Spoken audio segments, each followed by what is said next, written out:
welcome back to Gemma's Taboo Health Talks.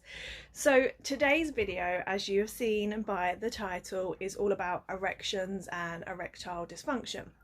So guys, this is probably the biggest taboo, non-discussed, avoidable subject that men avoid like the plague. And I find that quite sad because it is something that can affect a lot of men at any stage in their life once they start getting erections. And I think that there is so much pressure put on men by themselves, by others, that's why this subject is just so not talked about and is so avoided.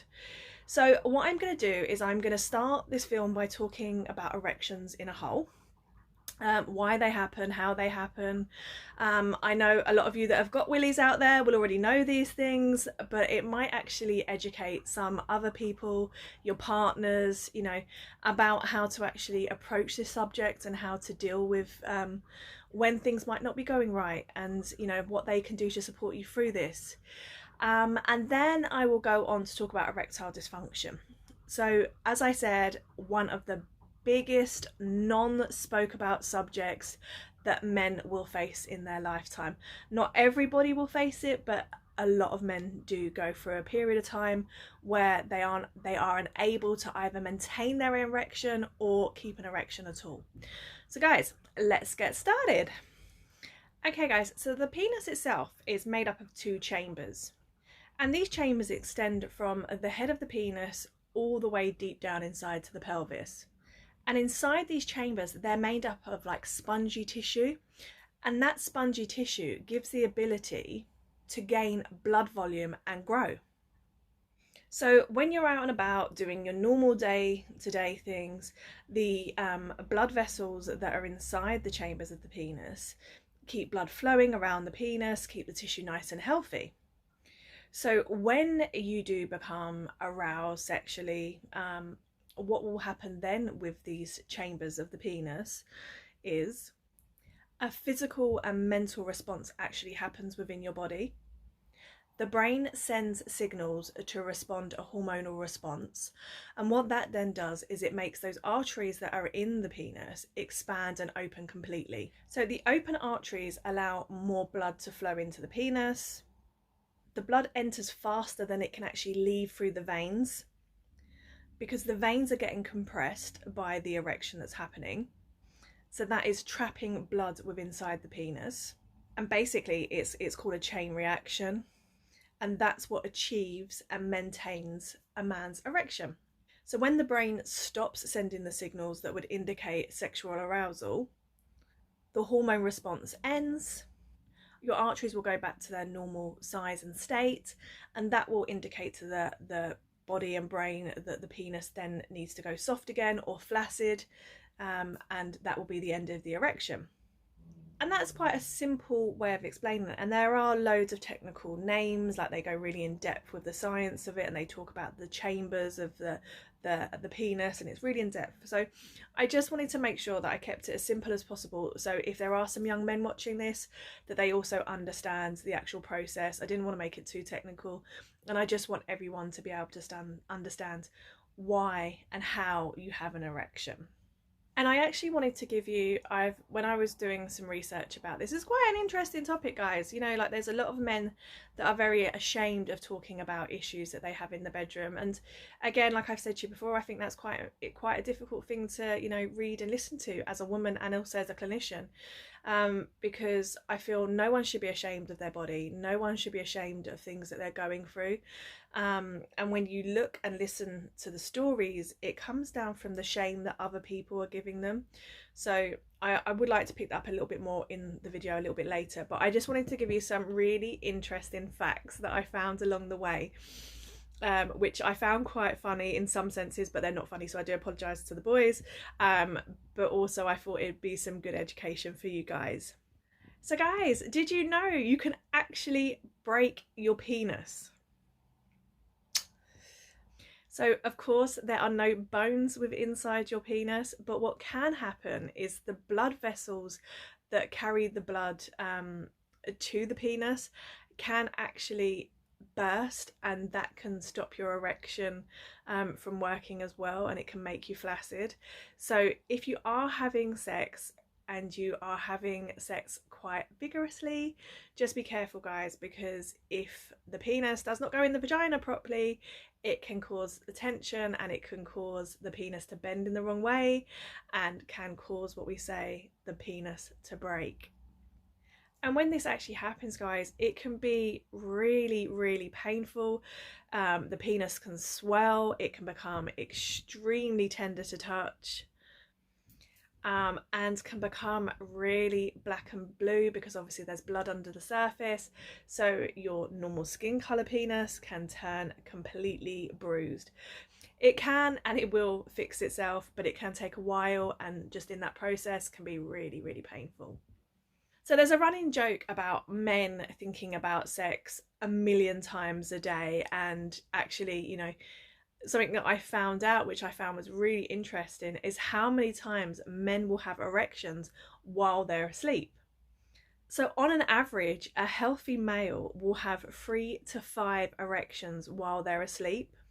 And these erections can last anywhere between 25 to 35 minutes at a time. And it's really common for men to wake up with morning erections, and I'm sure you all know it as morning glory. And in fact, this is actually the last series of the erections throughout the night. So it is a part of the other erections they've been having throughout the night, but this is the one that they've woken up to.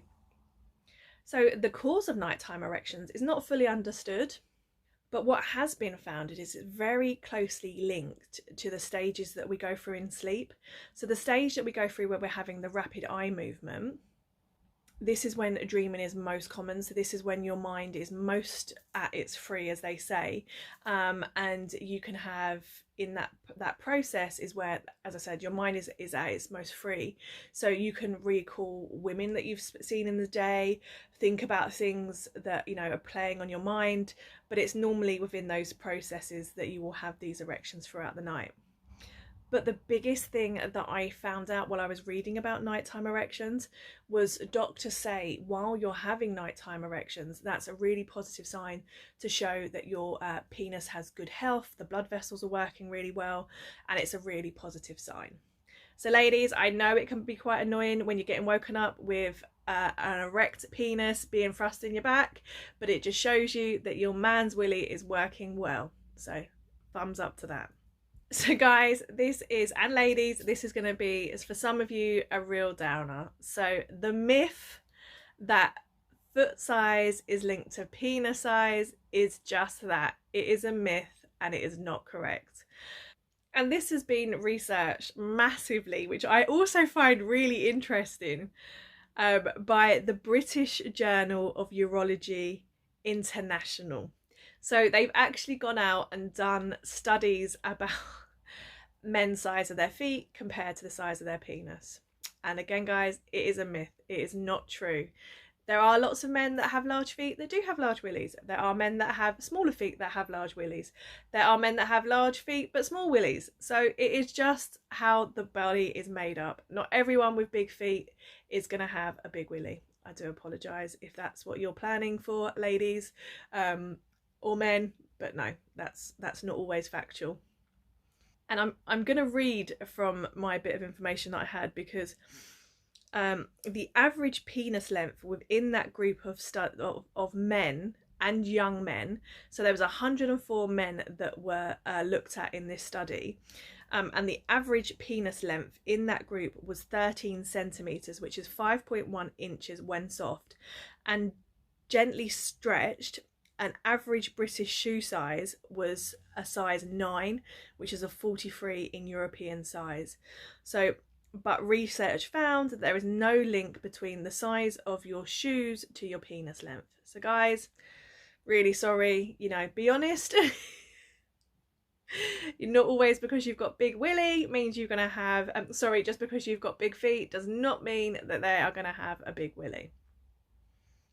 So guys, really, really interesting fact now. And again, I know, this is something that I would like to touch on, and that's penis length, and that's size of people's penises. And something that I found out while doing this research is that smaller penises actually make bigger erections. I'm going to read again from my reading of this because there's some factual information here. So shorter penises increase more in length than longer ones when they become erect. So the research is based on penises measurements of 2,770 men. So what was found is that shorter penises increased by 86% when erect, nearly twice that of a longer penis that only lengthened by 47%. In a 1988 study published in the Journal of Sex Research, researchers also found that the difference in length between a short penis and a longer one was also a lot less obvious when erect than when flaccid. Quite interesting. So for example, the flaccid penises varied in length by 3.1 centimeters, 1.2 inches, where the average erect lengths differed from only 1.7 centimeters, which was 0.67 inches. So guys, if you do have a smaller penis, I always say this to young lads that I talk about when we cover penis size, and they're like, oh, but I've seen my friends in the shower and they've got a much bigger willy than me. And I'm like, guys, like literally, I know there are all different, you know, women out there that like different things. Some women don't like big penises, some do like big penises, some prefer girth, some prefer skinnier willies. But look, it all comes down to what you can actually do with that penis while you're having sex, okay? So give yourself a break. Do not be so caught up on the fact that you've got a small willy. There is research out there telling you that your willy is going to grow potentially more than what a larger willy is, okay? So you might end up with a bigger length than someone that's already got a longer willy than you, okay? So give yourself a break, guys. This is just, you know, and I think when you find the right partner, they will give you the confidence to make you feel that what you've got and what you can do is absolutely amazing. Never feel embarrassed or ashamed about your body. I'll keep saying that, because what you've been given to you is what you've been given to you, okay? And if you're someone that has a really big penis, good luck to you. You might not find a woman that is happy with that, and it may take you a while, because obviously if you have got a large penis, you've got to think about some women that's not going to be comfortable for. If you've got a very small penis, again, that might not be satisfying to some women. So you will find your right person along the way.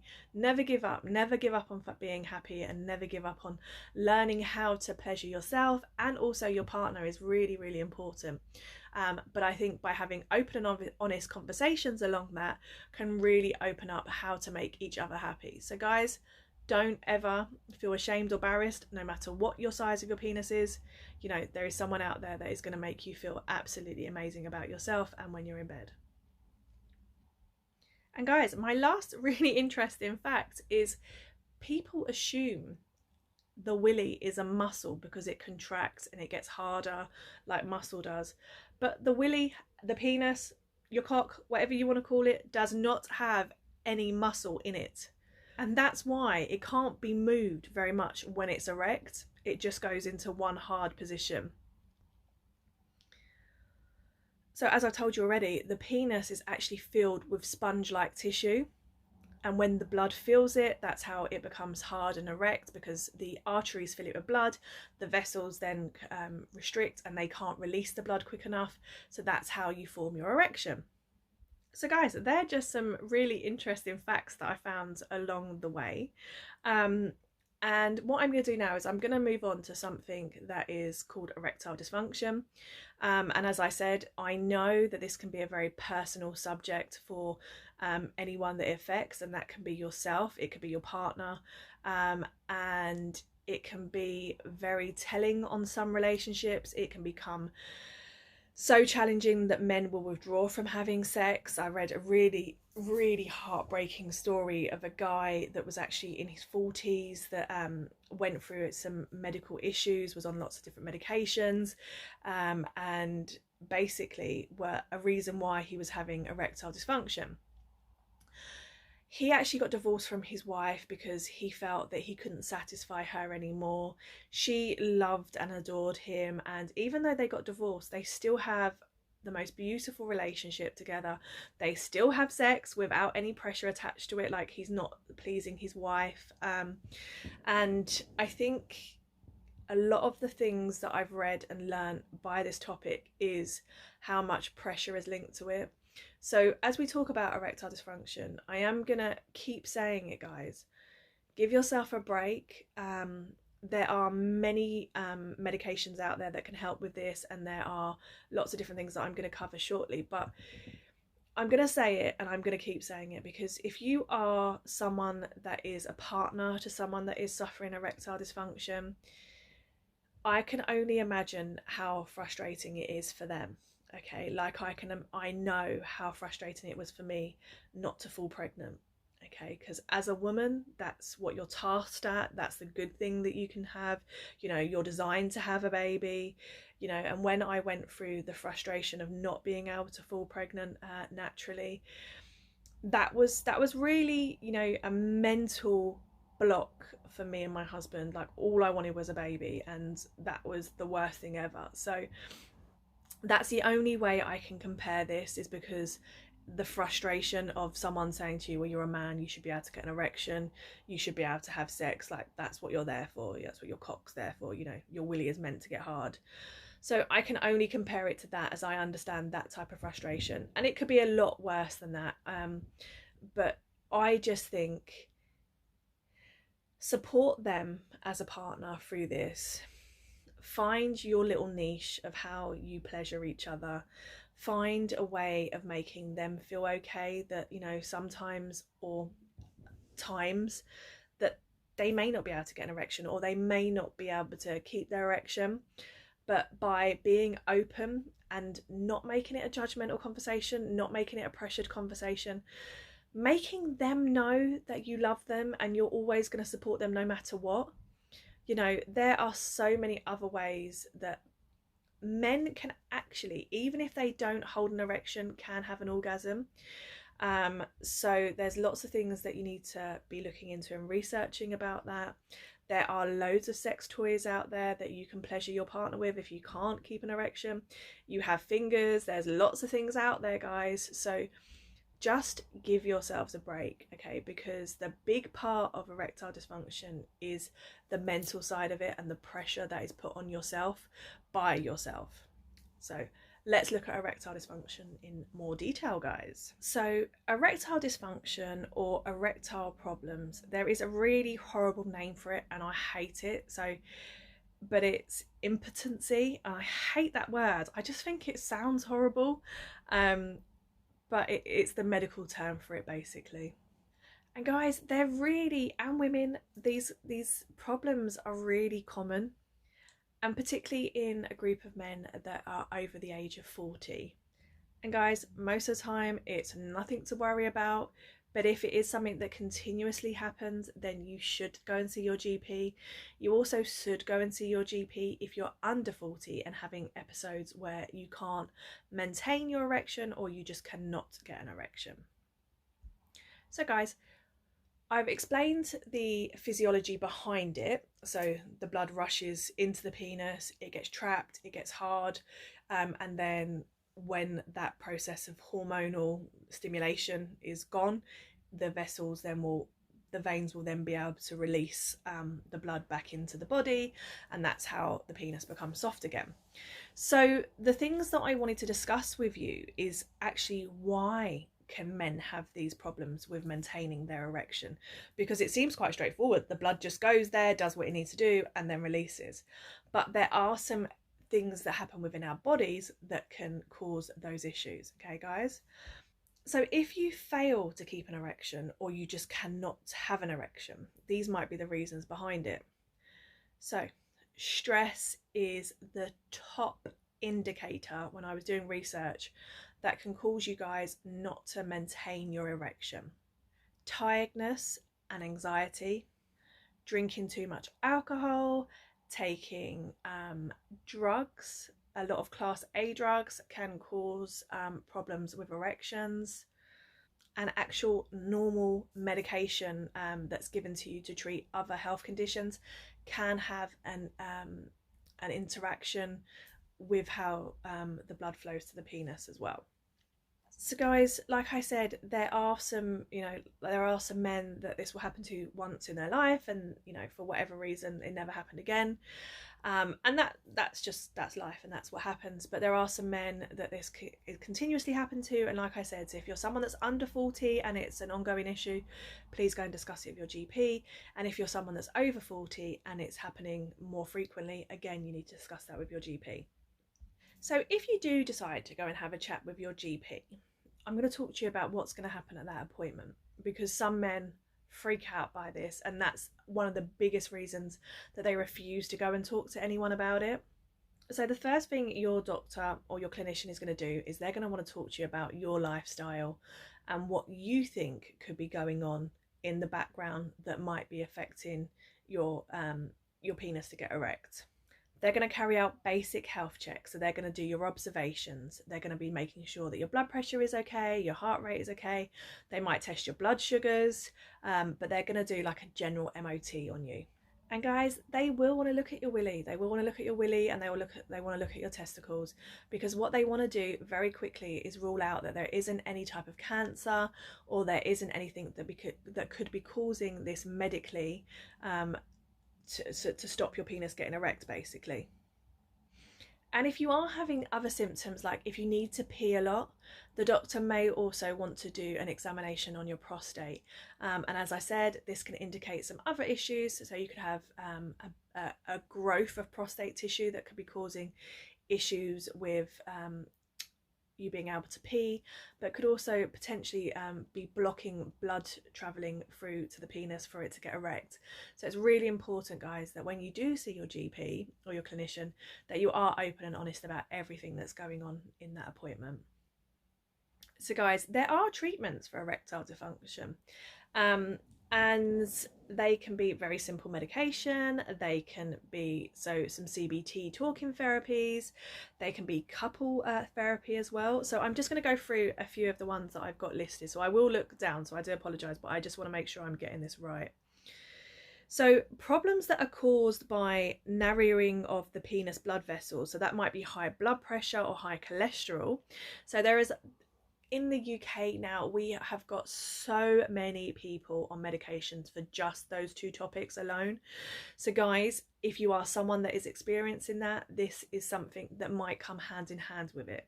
Okay, so just bear that in mind. So again, like your doctor is always going to be telling you when you've got high blood pressure or high cholesterol, healthy living, diet, don't smoke, don't drink, don't do all the good things that people love doing, but that can really affect your well-being, okay, with these conditions.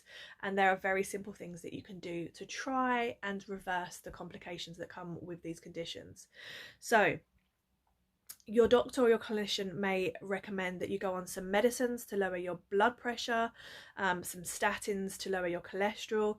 They may refer you to see a dietitian. They may refer you, so a lot of doctors and clinicians now can refer you to places like Slimming World as well, if you're someone that has a higher BMI.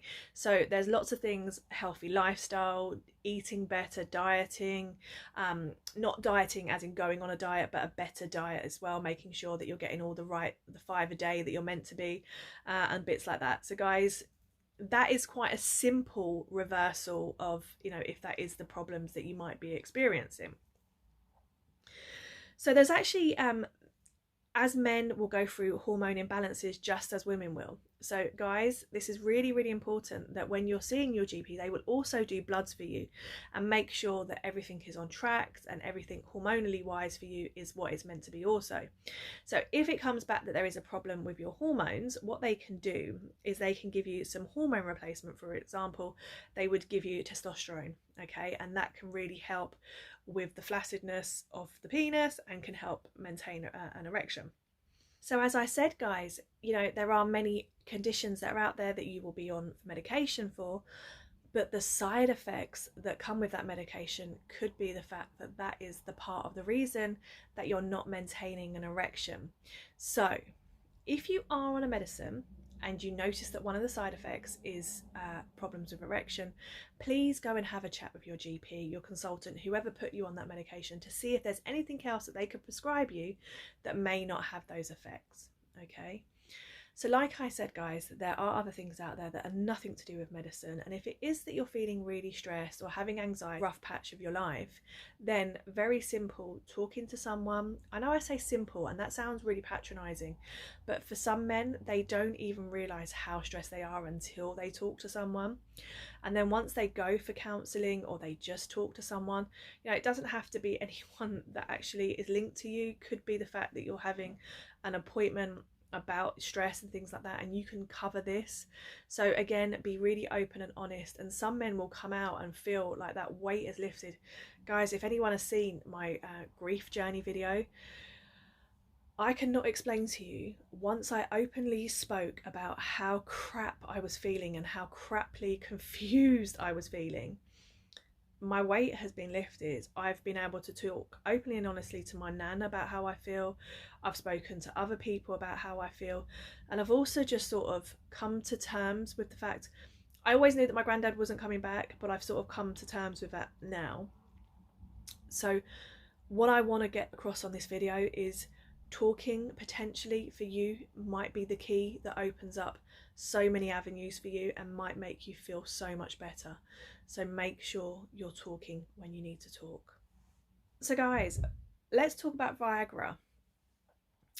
So there are many medications out there that you can buy from lots of places, because when I was looking for medication, I found them all over the gaff. So I found them in that, you know, you can get them in adult sex shops, you can get them online everywhere, the GP can prescribe them, and you can also buy them from the clinic.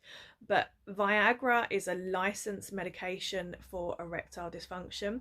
You used to be only able to get it on prescription, but now because of the licensing law changed, you can actually buy it from the pharmacy, and you can buy them in different amounts as well. So the price that I found Viagra for was £20. So there's a chemist selling Viagra for £20. So it's just a one tablet, and basically that is there to help treat erectile dysfunction. What it does is it helps the process of the blood flowing and can give you an erection for a period of time. The one thing about this, there are medical conditions that you shouldn't take Viagra with, so you should always consult the pharmacist or the doctor before you even think about taking Viagra, okay, because it can cause complications. And there has been known cases of men that have used Viagra to have heart attacks while having sex because of the release of blood within their body. Sorry, I'm looking down again, guys, because there was a few notes that I was making about Viagra, and the GMC, so that's the General Medical Council, have made it very clear on a lot of websites that there are a lot of counterfeit medications out there, and Viagra is one of the biggest one. So you need to make sure that you're buying it from a good source. So always go to the mainline pharmacies to get it, okay? There's lots of different brands out there that are not Viagra, and a lot of them are versions of it and not going to cause you any problems, might give you an erection, might not, might make you feel a little bit more horny, might not. But Viagra is a leading brand, but yes, it is expensive, so I do know, and bear that in mind. So guys, the do's and don'ts about erectile dysfunction are, there's a whole list of them. So again, I'm going to read from my list because I want to make sure I get this right for you, okay? So the do's are, if you are a gentleman suffering from erectile dysfunction, a healthy lifestyle changes can sometimes help erectile dysfunction. So what it says here is lose weight if you're overweight, stop smoking, eat a healthy diet, exercise daily, and try to reduce stress and anxiety. The don'ts, it basically says don't ride a bike, so do not cycle for more than 3 hours a week if you are suffering from erectile dysfunction, because obviously that's a lot of compression in that area, and the seats are quite hard. So just be careful if you are someone that enjoys cycling but you are someone that's suffering from erectile dysfunction. Try and weigh it out, so maybe a few short rides a week rather than longer ones. It also says do not drink more than 14 units of alcohol a week, and also alcohol plays a big part of you know, with cholesterol. It can also cause blockages of blood vessels, so fat building up, so that can also cause blood not to be able to flow to where you want it to flow, to be able to cause that erection. So also be responsible with your alcohol intake. So there's other things that you can use to try and help with your erection. And when I was doing the research about them, these next few things that I'm going to talk about, which in some cases I've already spoke about, came up a lot. So I will let you know what they are. So using a vacuum pump on your penis. So if you haven't seen them, they're like a chamber that goes over your willy and then has like a ball pump at the end, and it just sucks your willy in, basically. And what that does is it encourages blood flow to go into the willy, and it can cause that blood to go in and then make you have an erection. So for most men, they do and can work, but they're not a substitute for medical like medicines. So for some men, these will work absolutely perfect, and they work really well if you don't want to use medicine to make you have an erection. You can actually get vacuum pumps on prescription, so you do need to speak to your GP, but again, they are widely sourced very easily on the internet. So if it is something that you want to try and you don't want to reach out to your GP about it first, then have a look on the internet. They come in different sizes, and again, different companies, there's different ranges, the material that's used. So yeah, have a research of that. So guys, I'm going to come back to this again because it comes down to the emotional support. And for me, like I said, I've been reading some really upsetting stories about how men go through this process and feel like they have no support. So the emotional side for men of not being able to keep and hold an erection is brutal, guys. So the support that we can give as their partner, as a friend and things like that, don't make a joke of it. Don't make them feel that they're not a man. Don't make them feel that they can't do what they need to do.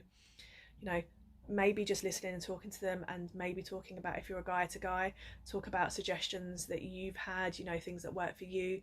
Try this, try that, you know. Let's support people through difficult times in their life rather than mock them or make it a funny situation. Because, you know, sometimes I know when lads go out and they talk and, like, you know, things can be funny, it can be jokey, but that person that's telling you might make it a jokey subject, but really they want to have a really serious conversation with you. So as I said, like counselling as options, so CBT, sex therapy again is a really big thing that's become really common in the UK now. Massive in America. They use sex therapy loads in America, but in the last 5 years is something that's it's blown up massive in the UK. So guys, let me just recap, because that's coming towards the end of the video, that erections are normal, healthy, shows you that your willy's working fine. For some men, at points in their life, will experience problems with their erection. So if you're a guy that is over 40 and it's happened once or twice, fine, that can be quite normal for you.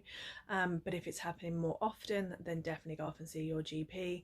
If you're a man that's under 40 and it's happening more than once, again, go off and see your GP. Guys,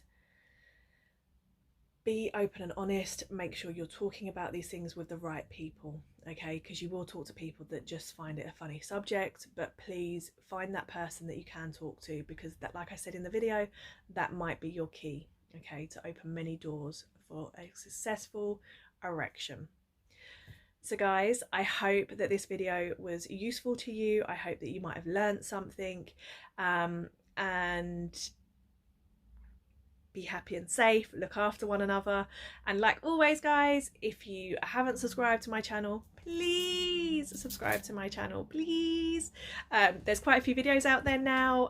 I do them every Sunday, they get released, We've looked at ranges of topics so far, and again, I will be carrying on with that. If you like the videos, like them on YouTube. If you watch them and think they're useful, share them, because as I always say, guys, you do not know who this video is going to help. Okay, I am open for suggestions all the time about what videos I should do.